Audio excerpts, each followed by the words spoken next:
Ladies and gentlemen, boys and girls, welcome to tonight's entertainment.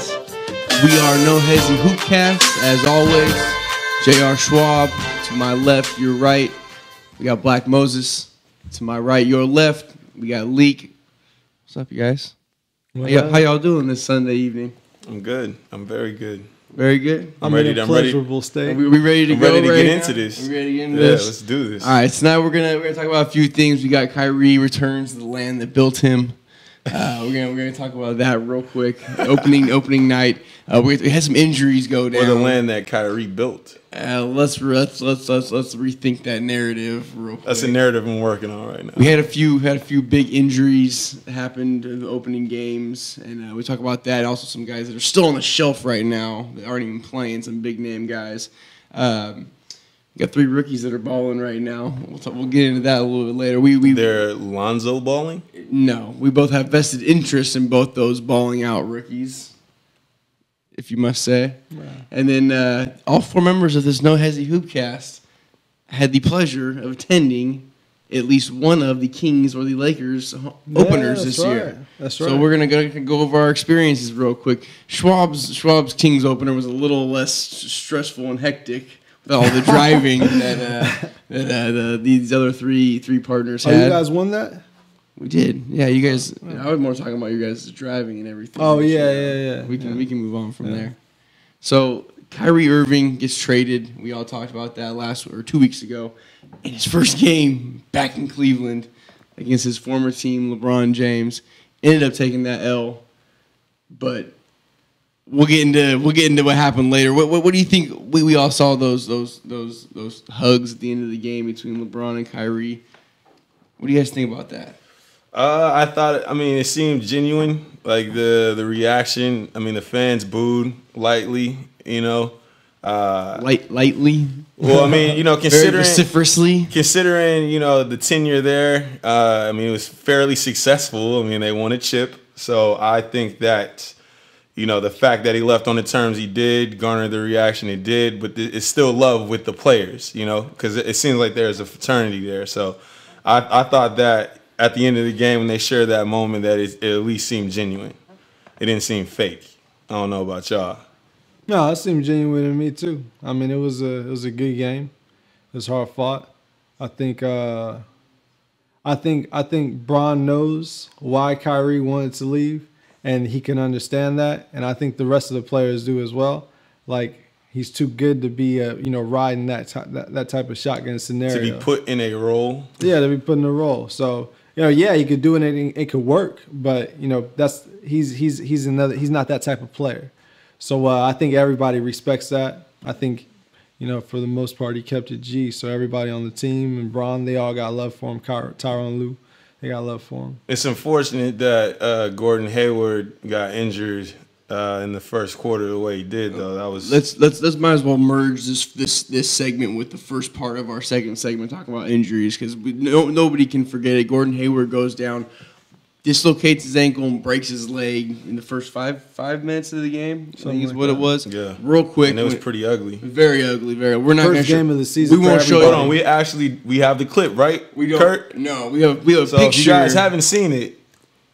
No. Don't check it out. We have a picture. We don't have a picture of that at all. Everybody started cringing. We're not trying to show that. So I guess it now becomes, we had the conversation of Kyrie has his own team now. This really is his team now. He is the man. If he wasn't before, if Gordon Hayward shared that in any way, he is the guy. Does he have the huevos to man up for these Boston Celtics natives? Well, it depends on it depends on what you call manning up. And will he get him in the playoffs? I think so. Is it open to interpretation? Will they get home court advantage? I think so. Ooh, you willing to put that on the line? No, not throughout. Is that a no prediction? I think they'll be a top 4 seed. I think they'll probably be a 3 or 4 seed. I never had them in front of Washington though. I don't see now. I don't have them ahead of Toronto. Yeah, I don't have them ahead of Milwaukee even. Hindsight's 2020 though. That's all I'm gonna say. I think what this season is gonna tell us is where Kyrie is in the point guard pecking order, essentially. And I think that's why he left. That was the question. It wasn't. I don't think it was necessarily because Bron was dosifying that boy, or he wasn't happy there, or things like that. I think he wanted to challenge himself and put himself in the same convo with the Stephs and the Russell Westbrooks and the John Walls even. And he couldn't do that. I think for as different as the scenarios were, him and Gordon Hayward was also almost kind of like the same thing, where they had to get out of where they were and go somewhere new. And we always say, I'd say I'm different. Gordon Hayward needed to go to the next level, which wasn't going to happen in Utah. Kyrie Irving had been to the top level. He wanted to get there on his own now. But that's what I mean, though. They all had to ascend to that next level. They both were trying to get to that next spot of doing it on their own or with a different squad. Because Kyrie will always have this championship because of LeBron. Kyrie is not going to have a championship on the Cavs without LeBron James. Here's my thing, though. Here's my thing, like, yeah, that may be facts, but at the same time, like, why is that a thing to players? You know what I mean? Yeah. Like, shouldn't you just be happy with some players? Charles Barkley doesn't have a championship. Right. So shouldn't you be happy to just receive a championship? Like you've always said, what we always talk about, titles. It's always about winning. I think we put way too much stock in that, though. Let's move it along. We had some other injuries tonight. Yeah. we had some other injuries happened first. I think it was second game actually. Rockets Chris Paul was hamstring. I don't know hamstring. I don't know what it is. They never really said it was a hamstring or an ankle injury, but now all of a sudden he's going to be out for at least the first month of the season. He got more injuries than Batman. Yeah. The thing I think that keeps the Rockets afloat, though, at least in the beginning of the season, is James Harden now moves back to his position he played last year so well. It was almost the MVP. They're flying. Exactly. That's what I mean. Hey, my MVP narrative is looking very nice right now. As well, just like Schwab's Minnesota in the 2 seed is looking nice, right? Hey, we're looking very nice nice right now, all right? All right. Got a couple wins out of it. I know. I mean, before he got hurt, it to me it looked like they still had some things to figure out. Looked like he wants to play one style, which is kind of pick and roll, pound the ball, pass half court offense.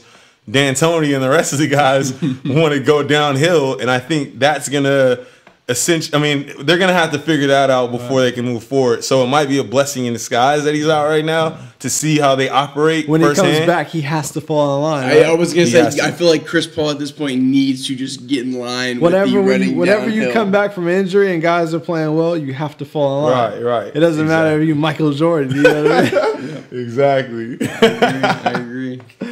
Hey, or D'Antoni neuter that man. That's the question. This is how he neutered him. He ran him into the ground early. No, but I still think that this is only solidifying. This is only solidifying the narrative that James Harden is better at the PG spot. That comeback against Golden State took too much out of him opening night. Yeah, I don't know, man. He's as far as how the position is played today. Absolutely, yeah. Absolutely. Like CP is he's, excuse my French, but he's damn near extinct, right? Is expendable the word? He lightweight look washed. Okay, we're gonna move on from that because I'm not letting you slander that. We've slandered that man's name in the past, but I'm not letting you slander it that bad. Yeah, that is very slanderous. That's cool. Hot takes. Yeah, CP. He gonna try to academics me when he come on the show. Yeah, you said it was washed. No, I rock with CP, but yeah, he's pound, pick and roll, pound. You know what I mean? Like, I guess when James Harden's, getting real jiggy on him, like I think we all prefer to see. I don't even need to say what we prefer to see. It's obvious. I think they need to. this would be. I guess this would essentially back you as far as the washed comment, but they almost need to have CP come off the bench and run the second unit. You know what I mean? Yeah, you guys playing for Carmelo Anthony starting, and you're talking about Chris Paul coming off Gordon the bench? is looking very nice in that starting lineup. He's looking explosive. Listen, he's knocking down them shots. He's looking inspired after getting that six man. Prime 6 man. I would say, as far as the way that team is set up, and if they want optimal success, right, CP would come off the bench. If that's really what they're trying to do. CP6. I signed him in the first place then. CP6. Well, you didn't know he was washed. It took for the move for him to see that it was him the whole time. It took a game and a half for him to get washed. Meanwhile, a game and a half for him to get washed. Meanwhile, the Clippers are thriving right now without him. He had to get out of his habitat. We'll talk about the Clippers. We'll talk about the Clippers on next episode. Meanwhile, Blake Griffin is looking like a man possessed right now. And hey, once Chris Paul left his natural habitat, you've seen how he deteriorated. You know? Another injury. I like that. Now I'm liking the wash comment. Yeah. Hey, lightweight BX thread tonight. It's CP washed. Shout out to BX. What up, BX? Another injury that happened was Jeremy Ankles' leg deteriorating in the Nets opener. Jeremy Ankles? Yeah, he's done That's for the cold. year. You said it. What you mean cold? You're the one that said it. Dread Lynn is done for the year. That might be a good thing. Lynn, yeah. Well, wait. Now this opens up our narrative. Well, that automatically. Who did we say that was? Austin Rivers. Austin Rivers to get traded to Brooklyn now? I don't know if they're going to. Austin Rivers is still useful for the Clippers. Especially now that Teodosic is hurt. Teodosic is hurt too. He got hurt. He stepped on somebody's foot tonight. He got carried off the court, actually. It didn't look good. I'll tell you that much. But I think injury bug. You guys didn't want us to talk about injuries. Can't talk about it. The injury bug has hit already. I don't need that karma. I'll need that. I'll take that karma. Yeah. Swallow that whole. Man, that didn't sound healthy, Schwab. Didn't feel healthy. Didn't feel healthy. Hey, but look, D'Lo, with that injury, now I'm looking at D'Lo, right? And I'm looking for the aggressiveness. He already has that, but now it's just I feel like it's going to go to another level, and I feel like he could really solidify most improved player this year with Jeremy Lin going down and him literally having the ball. Is D'Lo still both your boy? Well, he was all. I mean, I think I was the only one that was pining for him, pretty much. Yeah, pining, yes. Respecting his game, I did that as well. Well, I think he's already, as far as scoring, standing, pining, those such things. A shot. We're moving on from that. Listen. Look, can I have a comment on the situation? I can't have my rebuttal. He can't rebuttal. Come on, dude. I gotta cut his rebuttal off. No, you got to. Go ahead. That's my show. You might like that from the Mayweather and McGregor fight.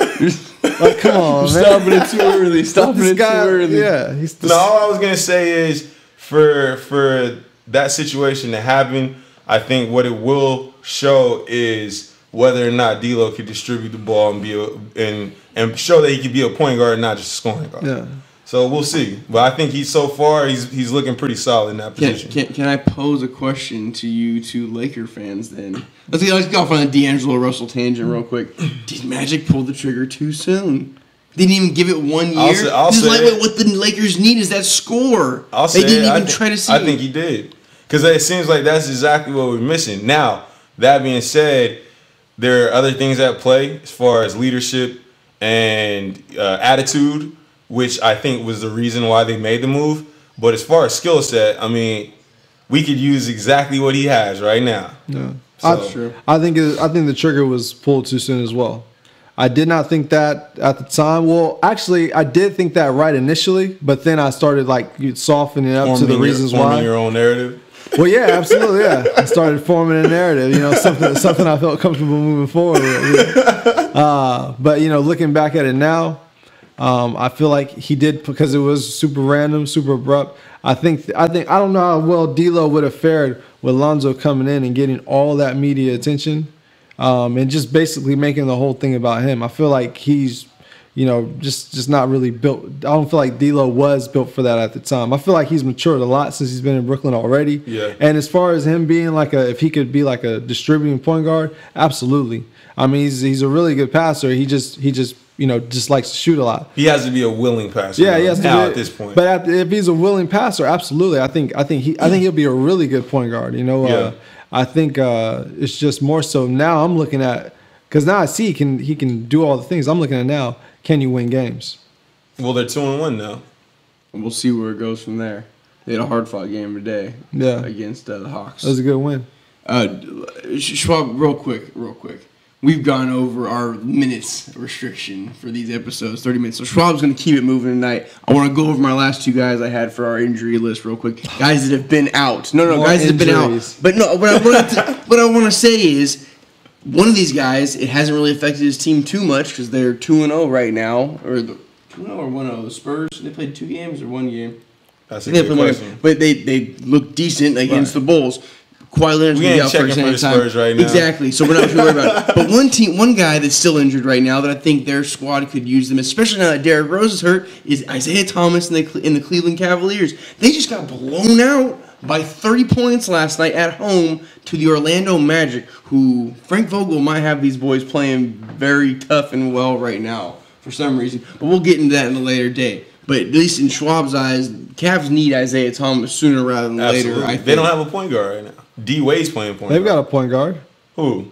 Point Bron. LeBron. Yeah, of course. But I'm talking about like a legit PG. They don't have spot. they don't have 2 G's on their starting spot in their roster. I mean, we know who the point guard is. So let's stop right They there. need Isaiah Thomas. They do. That's facts. Okay, but let's stop Do right they? there. They lost Kyrie. well, Bron gets acclimated to being that guy again, then I mean he'll coast them to the playoffs. Well, who you starting? D Wade D Wade and J.R. Smith, and Shump for D. 2 ball stoppers. There's no movement at all. But to your point though, Kawhi Leonard definitely. I mean that's definitely a big injury for the Spurs. Even though Pop got them running like a well-oiled machine and it's next man up all the time. Yeah. But I mean, I'm not sure how serious his injury. I don't know if y'all saw the video where he's walking up the stairs and he kind of labors a little Could bit. have been that knee. So I don't bad. know if this is Yeah. I don't know if this is something very serious or what, but they definitely are going to need him down the stretch. Although this could be good for LaMarcus Aldridge, who struggled a bit last year. I think we can all agree. So I think by this, I hate to say it, blessing in disguise, but I mean essentially it could be good for him to get in his rhythm. Hey, he got that role player Bron track extension. Now let's be clear, they did not pay LaMarcus Aldridge to be a role player. That's for sure. He's a role player to Kawhi. No, they 1-2 punch. Supposed to It be. was looking like a 1-punch, 2 maybe a little soft jab the last couple years. It's like a one punch, one miss combo. By the way, One Punch Man. But I digress. No, let's not slander that name. Moving on. Some we got tonight. 3 point guard rookies. What the Cavs lack right now, point guard. But 3 rookies that are. I don't want to use the term balling because they've had some okay games, but also some very well played games. Ben Simmons, Lonzo Ball, and De'Aaron Fox. Obviously, Ben Simmons not drafted this year. Just Lonzo and De'Aaron. No Markel? We'll talk about that at a later date because I want to see if this free throw problem can rectify itself. Yo, if you have a chance, Soon. Google Markel Fultz free throws. If you don't want to That's all I'm throw gonna up say. watching a free throw, don't Google Markel Fultz free throw. It's horrible. But anyways, moving on. Ben Simmons is the first on this list. With Markel Fultz doing so bad, he's been that point guard they need. That 6'11" point guard carrying the team. He's not averaging over 10 assists or 10 rebounds or even 10 points, I don't think, right now. But he looks very in control of the offense. Ben Simmons? I think he is. He's averaging like 16. He's like 16, 16 8 and something. Yeah.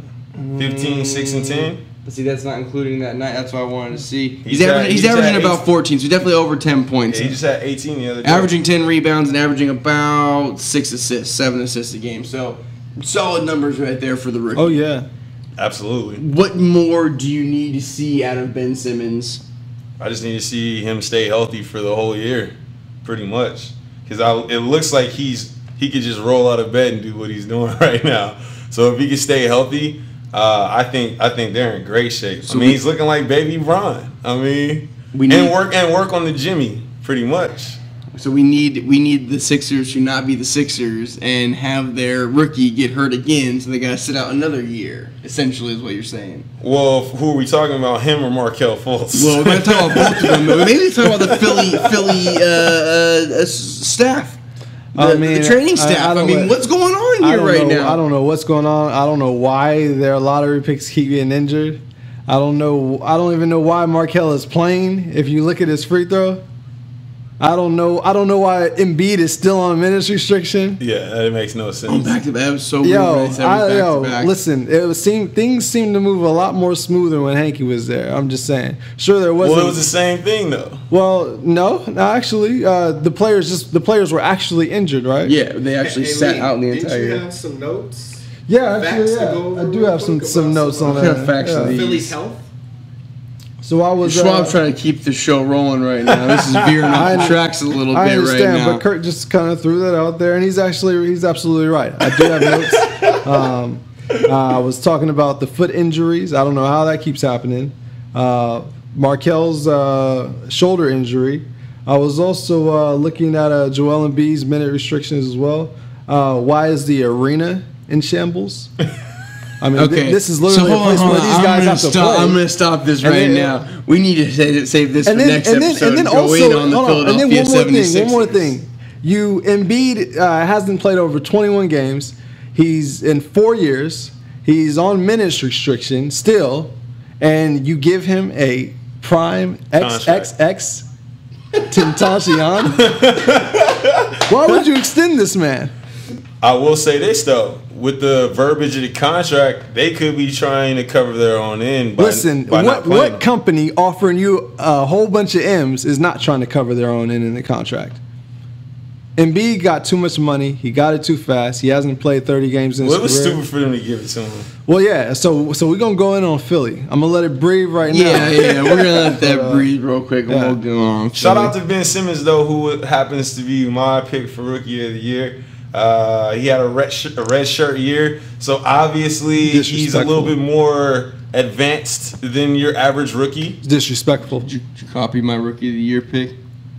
You look at my paper as I was writing it down. You can ask Kurt the God. I emailed him my picks. He has all my picks. It's dated, so we could go back and check receipts. Mine might have been dated before yours, so we'll check those receipts. We can check receipts. I'm fine with that. Anyways, move on to that next rookie point guard. Lonzo Lonzo had a horrible first game. Very, very easy to forget. Second game, not so much. Almost near triple doubles at 29, 11, and 8. 9. Oh, excuse me. Oh, you're excused. Right, thank you. And third game, which was tonight, Sunday night, they not a great affair. Was that the game? Yeah, he had 8, 13, and 8. 13 assists and 8 rebounds. So, again, a solid game, near triple-double. You guys were having a very, very heated conversation in there while I was getting these notes ready for the show. What more do you need? Do you two, because I could really care less when it all comes down to it, what more do you two need to see out of Lonzo, or at least leader-wise? I think leadership was a big thing I heard being brought up into the no hesi. Listen, he will not be coddled on my end. Let's be very clear about that. Now, I mean, LeVar will have something to say about that. I'm not going to kill him off the first game, even though it was a horrible debut, considering the fact that you're opening at home and all the eyes are on you, and you're touted to be something that you would imagine would be better than that outing. But at the same time, he was able to bounce back after that. Had an incredible game too. I mean, almost had a triple-double. Almost was the first player in the NBA to net a triple-double. So we see that he is something more than a bust. But I still have doubts about his intensity, his aggression. He looks very relaxed, almost too relaxed sometimes, especially when the game is on the line. I would like to see him get a little bit more aggressive as far as getting his shot off as well. I mean, he still the shot still looks like he's not trusting it just yet. But I mean, just the fact that he's averaging 10 rebounds right now, and he's 7 assists a game. I mean, there's a lot to love about what he can do and the potential that he has. There's only so much you can nitpick. Exactly. Leak. Your thoughts? I think his first game was bad on the account that I was there and he didn't do what I would have hoped he did. What you paid for? Yeah, but I mean overall, I mean like he only shot the ball 6 times. I feel like that was his biggest problem that game. He only had 2 turnovers and 8 assists or something like that. I feel like his biggest thing was he only shot 6 times. Other than that, I didn't think it was a bad game. But he just was not aggressive. He came out in Phoenix, was very aggressive, shot 27 times. I ended up, 29, 11, and 9. And also some big buckets down the end, some big assists down the end. So, and he just had a more of a pep in his step. I seen him do some stutter steps in his dribbles where he just looked real confident. He didn't come out like that against New Orleans. He still looks like Blackmo said, just relaxed, almost too cool for school. Has Brandon Ingram's docility rubbed off on Lonzo? Well, I'll say this, Leak, because that was my narrative. But I can't say that Brandon Ingram is being docile. He's taking, game 1 he took 15 shots. So the output isn't necessarily the issue. I just feel like he's not that great. He looked better in game 2, again. But with him, I'm expecting more. I'm not I need to see consistency from Brandon Ingram, and I'm just not seeing that right now. And he looks like he's just not strong. But we're not going to go in on him we're right now. We're going to swerve into that right now. Let's move on to the third rookie from Schwab's team, De'Aaron Fox. Has had a couple solid games. I watched, I believe, all 3. Look at him trying to be humble. What do you want me to talk about? I'm still not completely. So we've seen great flashes. You guys want to do this? Go ahead. Schwab, I got you. I feel the same way you do. I'm not gloating a whole lot yet. Look though, because at the same time, they want to. It's just a matter of them trying to temper their emotions so that. Actually, I don't. But also, I haven't seen too much bad go on, so I don't want to get all giddy and excited. Yeah, exactly. There hasn't been too much There's definitely been defensive lapses, but that's typical for a rookie. But when he's out there on the offensive end, there's been at least 5 to 10 shots that have surprised the hell out of me that he's able to finish off. Listen, this kid looks like a star. Let's just call it like it is, and we could dance around it and all of that. But he's doing things that veterans don't even know to do yet. So I think that he's a rookie. Of course he's going to struggle, but he's definitely shown me more upside than the negatives so far. And that's just me. He only has 1 free throw so far. Do you think it's a bad or a good thing? He's not getting calls. They asked him about it to the media. He said something like, I didn't come in expecting to get calls, so I don't think about it too much. He's not getting calls, but he's a stud. And I guess when I see this, I see Lonzo scores 29 the other night, and his high score is only 18. It was in a game that was a horrible game. You just can't look at the score alone, though. I understand that, but I was explaining to Kurt to God about how that was literally a horrible game against the Nuggets the other night. It was awful, it was slow, just the entire game was like that. But yet he still was leading scorer in the game. But I didn't even register that because I felt, you know what I mean? I guess I'm looking for that. I'm looking for him, even with the veterans. You want him to change the culture. I want him to change the game. I want him to. Lonzo changed the game when he was scoring those points. They beat the Suns. They had a great game. I want to see, that. But then again, there's why did we sign these veterans? And he's got a leash on him. I guess he's got a leash on. Jaeger's but, slight weight neutering him right now. Absolutely, that could be a narrative. I would say Can we have an all narrative episode? We just bring up all of our narratives. He's not tripping on it either right now. I don't think he's tripping on it. I think he's comfortable with what they're doing. But eventually, and it's gonna be sooner than later, they're gonna have to take that leash off. Yeah, his body language alone looks the best out of any rookie. Yeah, absolutely. And looks most comfortable, at least. And his debut to me was very, very impressive. Well, Frank Mason ain't really getting that much tick though. Yeah, but see the thing with Frank though too, he just still looks very rushed out there. That was one thing I noticed. That was the first game he played against. Well, it was against the Nuggets, and he looked a little rushed, but at the same time he did at least look ready to play. Unlike Justin Jackson, which is another rookie we're not going to get into right now, who looked horrible and was only playing the 8 minutes in the first quarter, 8 minutes in the third quarter, and never comes back into the game. But Hey, I digress. Don't sleep on Dennis Smith too. Oh yeah, Dennis Smith. Is he ducking the Fox again? He might be ducking the Fox. Nah, he's injured. He's gonna be out for like 2 weeks, I think. Is that gonna be an issue? Listen. Another one of Schwab's guards in his fantasy league is getting injured. I'm over these injuries. You don't want to talk about injuries? Dennis Smith is no Lonzo Ball. He's not. And when I say that, I mean, I guess that's a double entendre, but he's not ducking D Fox. All right, he ain't got nothing to duck about. We've already gone over our 30-minute time slot right now, but I want to keep this moving on. Pretty smooth. Yeah, you know what? We're going to smooth it up a little bit more right now. All of us have been to Kings games, either at Arco or Golden One Center. So I want to hear from you guys, all three of you, Kurt to God, you including this. What was your favorite part about Staples Center in this season? You got to see the Lakers season opener. Who they even play? They played the Clippers. The Clippers. Yeah, okay, yeah. opening night against the Clippers. How was Staples Center? What was cool about it? Was there anything like in particular that stood out to any of you guys? Yeah, I was looking up into the rafters and seeing all those banners. I didn't know he was going to say that. Seeing all those banners in the rafters and just breathing in that air. I literally just teed a ball up right to Black Mo right there, and he just Leak had some. He had some prime lower bowl seats. Yeah, the seats were really nice. Saw Jack Nicholson. I saw Oprah Syverson. Shout out to Oprah. So I saw him there. Also, it was just I think just the whole atmosphere, like kind of walking up to Staples. That was pretty intense, man. Like it's just like was like a buzz, like outside, like absolutely, people all talking. yeah, absolutely. Because Schwab's been to a lot of arenas around, or at least a good 5 to 6 arenas around the league, and there's been a couple that were real lackluster and awful. But those a couple where like you're walking in and you can feel everybody around you just talking, and the place is buzzing and it's ready to go. Yeah. New York was one of those. Dallas was one of those. Waiting in line, it was crazy waiting in line in Dallas, but.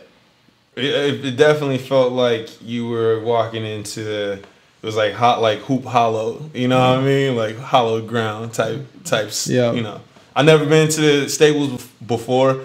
I've driven past it, but shout out to Leak for taking your boy. But yeah, it definitely felt like the energy was a little different. Until they started getting blown out. Oh my god! No, the team didn't take any of that energy. Yeah, the team didn't take any. They came out completely flat. I will tell you this too. It's funny. They played the Clippers, but I saw maybe 2 Clippers fans. Yeah, really? It was. Yeah. I mean, it was all Lakers. And I was thinking to myself too. I'm wondering if like Clippers feel like this is a home game. No, they were getting booed. They were getting booed. Really. Pat Bev was hearing it from the crowd. It was bad. Yeah, that's actually the least amount I've ever seen in away teams like fans like at a basketball game. They're definitely LA's little brother or the Lakers. Excuse me. I came to see this. I came to see the Kings versus the Bucks. And there were way more Bucks fans at Golden One than there were Clippers fans at Staples. Speaking of Golden One, Black Moses and I went to the Kings home opener. That too as well. No worries. Schwab. Do I get my? Oh, Kurt, Do I get my favorite part? Kurt, I forgot my bad. Here. You're a Kings fan, so I don't really count you as saying something good about the Lakers or anything like that. Oh, good. Kurt's gonna come around real quick. We're just waiting. There you go. Only got one favorite part, and it was going to the bathroom, and I didn't tell my 2 Lakers friends that I came with. But I went to the bathroom and I took a nice steaming hot dump in Staples Center. That's the only person wearing Kings gear there. I love you guys. That's it. He defiled that Laker bathroom. He sat on the throne in Staples Center. He defiled that throne in Staples Center. And we went to Roscoe's before, so he got a nice little that giblet. He was primed and ready for that. Now I know what you're doing, Kurt. I see how you plan that out. He's like, yeah, let's go eat before the game. All right. Red beans and rice. Yeah, that's a good idea. I had an agenda the whole time. See, I just do my dirt on the low. I just don't tell them. Like, more hot sauce, please. Yeah, exactly. You gonna finish that? All right. Back to the Golden One Center for the opener. No, honestly, it was the game against the Rockets went about I mean, I didn't expect them to keep it that close, to be honest. To be quite honest with you, maybe it was Chris Paul going out. Who knows? Because they played much better against the Warriors the night before. As for the arena and everything like that, there was nothing that was really different other than Black Moses and Schwab got a little shuttled upstairs in the unnamed beer draft house upstairs. And what was it? Walkway only? Is that what they were yelling about? Man. We were trying to hang out, eat my food real quick at halftime, no less. Okay, game's not even going on. Trying to eat my food, and we get yelled at. Walkway only. They're yelling. So it kind of frustrated Schwab a little bit. But back to the game, had to vent that out. Golden One, whoever's watching, whoever that guard was, man, good job that night. Hope you feel better about yourself. I hope you feel better about your job. But whatever it is. The Kings played well that game. Like I said, better than I expected. They only lost by 5. I was a little bit impressed. What did you think? I was very impressed, man. Not just by the play on the floor. I thought that, they made it look like, it's a legitimate NBA team. More than anything, we looked more like a legitimate NBA squad. We could hear Jaeger yelling and clapping for these guys out there. I mean, Lil Jon did the intro for the team. Lil Jon did the halftime show as well. I saw him hanging out with Katie Christensen. It was ridiculous. Yeah, I mean, it was pretty lit. I'm not going to lie. And it pains me to say this because, my Lakerdom, but on the floor, they looked pretty impressive as well. In that game, at least. For the No Hezzy community, Black Mo was very invested in the end of that game, trying to see if they were going to come back. That phantom foul call on the replay. That was Black ridiculous. Mo was very excited. But that's all I will say about that, at least. But yeah, I had a good time. The opener was great. Yeah. We should do a live No Hezzy from a game somewhere, either out front. Just sneak a camera in or something like that and do it out front real quick. Or we could go in. Could we do it with a phone, Kurt? We could do it with a phone. We record with a phone. We could do that out front real quick at the arena one night. Go to a game. That'll be tight. Yeah. No Hezzy on the road. I'll be Shaq. I mean, we pretty much be doing inside the Hezzy. So wait. Does my inside the hesitation. Does my pixelation immediately make me Ernie? Your position does. While you want to bring race into it. You know what, Schwab? I remember now. I'm taking a knee from you. Why is that? Your oppressive narrative. You oppress my narrative, Schwab. This is twice in 3 weeks. So Schwab oppressing narratives. My question is, am I Kenny or am I Chuck? Well, do you have a chip or not? Shout